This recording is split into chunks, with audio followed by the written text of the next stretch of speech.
Good afternoon, welcome to JP Tennis. This is John Phillips, Rackets Director here at the Seagate Country Club, sharing with you my thoughts on tennis. Today we are talking about why we need to get rid of the clinic. That's right, why we need to get rid of the clinic. Now, if we're at a resort and there's guests coming in frequently on the weekend, you'll have a pickleball clinic, I think a lesson, I think a tennis clinic. I think those things are great. On a Friday morning, whatever you want, that's fantastic. But for the most part, the clinic should go away. And it should be replaced with group lessons. Group lessons solve two problems, and they're very big problems that we have. Number one, who's coming? Who's coming? When you have a clinic, you don't always know who's coming. People don't sign up the night before.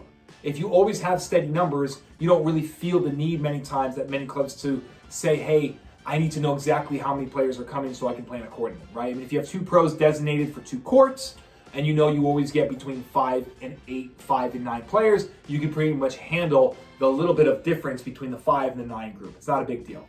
So again, the number one problem is who's coming. You don't know who's coming. You don't know if you're gonna have 3 different level players coming. You don't know if you're gonna have 3 different types of personalities coming. Some people just wanna party, have a good time. Other people wanna be like, get to the point, let's go. You might have someone who wants you to talk a little bit more and go through instruction. You might have another person that puts the hand on the hip and is like, let's go, time, I wanna run, I wanna sweat.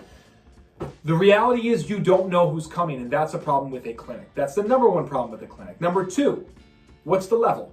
You don't know. There could be 3 different levels that show up. So not only might you have 3 different personalities, you might have 3 different levels.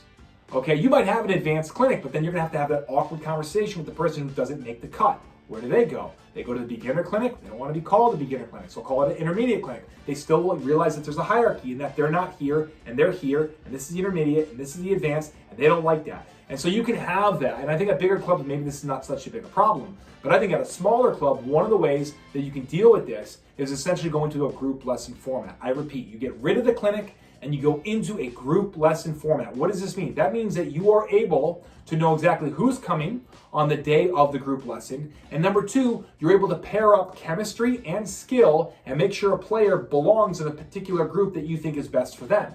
Now, someone might say, oh, but John, what happens if they don't like the group that you're in? My response is, what incentive do I have of putting someone in a bad group? What incentive do I have in putting a person in a wrong group? There is no incentive to doing that. And so, again, the group lesson format should absolutely replace the clinic. I think the clinic's outdated. I don't think it's as efficient as a group lesson. I think ultimately the night before, people have to wonder how many people are coming. What's the chemistry of the player is going to be? What's the skill levels of the player is going to be? And I think the group lesson pretty much is able to weed that out. And now you're showing up. Now you're waking up in a situation where you know exactly who's coming. You want to make sure that they're at the same level. They have very similar chemistry. Maybe you have 8 players that are the exact same level. Okay, but you realize 3 fall into kind of one type of chemistry, and the other 5 fall into the other. The other 5 want to have a good time, want to talk a little bit in between water breaks, all that good stuff. They want to be laid back. The other group's like, no, hit me with a lot of coaching, instruction, drills, go, go, go. No water breaks, just go. You're able to separate. You're able to kind of read people's vibes out there on the court and be able to respond accordingly. So again, ditch the clinic, pick up the group lesson. It's a very big part. Some people have asked, well, how do you do this? Well, you first can start by saying, look, we do evaluation lessons. They're 30 minutes long. If it's the first time someone that's coming in, then I put you in a group.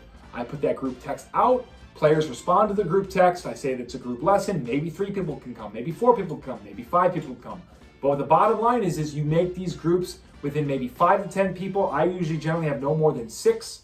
You know, generally speaking, half of them can show up on a weekly basis. And so all of a sudden, you got this intimate group. You know the chemistry. You know the skill level. And ultimately, I would say this, to finish this all up. People's schedules change. Not everyone can make a Friday at 9 a.m. Not everyone can make a Tuesday at 9 a.m. clinic. So now you're able to essentially say, look, I'm going to block out other times in the week so that that player who cannot make that dogmatic time at Tuesday at 9 a.m. or that dogmatic time at Friday 9 a.m., if you can't make it, sorry, that's the way it goes. And now you're able to accommodate the member's schedule, and not just the member's schedule, but also the members that fall in the particular group that you put them in, that you think that have the chemistry and the skill set that best matches that player. So again, ditch the clinic, pick up the group lesson. It's far more efficient. It's going to allow you to prepare the night before far better for the rest of the day when you wake up in the morning time. And again, my advice here as we move into the big time season of South Florida tennis. I'll be back hopefully next week. I took a couple of weeks off. Look forward to being back sooner than last time for my next video. And until then, I hope you all have a great night.